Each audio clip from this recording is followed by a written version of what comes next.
When you were a kid at school, you had your shrapnel collection confiscated. Mm. What was the naughtiest thing you ever did at school, and what lessons did you learn from it for later life?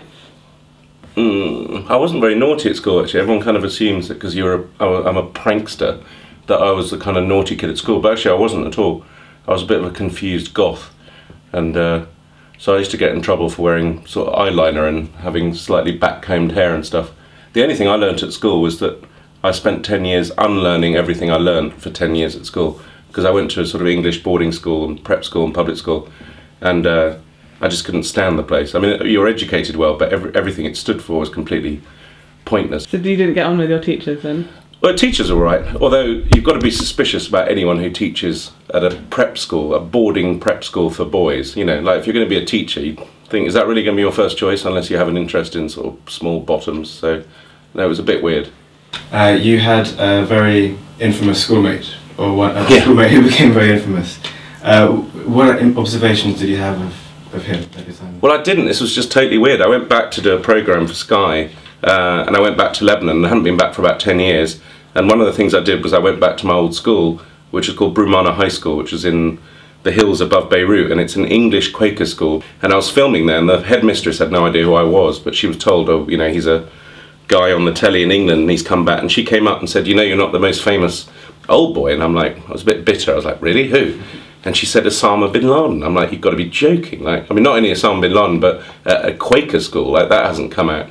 But anyway, it turned out he did go there. He was there, I think he was 18 in his last year when I was tiny, like 6 in my first year. So obviously, I don't remember him. He wasn't wandering around with a beard looking at tall buildings going, this must go, you know. But I was desperately looking for a school photograph. You know, just one big school photograph with him in the middle, sort of going like this, you know. Yeah. But there's nothing. Looked him up on Friends Reunited, nothing. I don't know what happened with him. And you're in a band called Hang David. God, yeah. What MPs would form the best pop band, and what would you call it? What MPs? Yeah. God, well, Una King, I know she's not an MP anymore, but I really fancied her. I think she'd be a good lead singer. To have Galloway on bass, because he's the kind of slow, not quiet, but kind of bass player that just goes for everyone. You know, have on guitar. Well, I hate him, but Lembit Opik would be on guitar because he really fancies himself as a bit of a sort of he's just one of those nerds that thinks he's cool, and it's just something extraordinary. So I'd like to watch him. He'd probably have his guitar really tight under the chin and his tongue out and just go, and he's such a nerd. And then drums, I don't know, you'd need someone big, wouldn't you? I'd probably have Nicholas Soames on drums, I think. So you'd have a bit of a cross-party thing. And I don't know, I'd call him I don't know what I'd call him.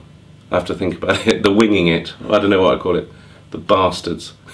And what's the worst experience you've ever had with a politician? The worst experience I ever had was actually the very first time I met a politician. It was when I worked at ITN. Right at the beginning, I had to come in on a Sunday morning because no one else wanted to do it, to let Anne Widdecombe into a studio so that she was doing a down-the-line interview because she couldn't be bothered to go to wherever the studio was. And she just sat in there, and she was the rudest woman I've ever met in my life. I was like a 24-year-old researcher, you know, didn't know what I was doing, came in, there was no one else there, I had to let her in the building and everything.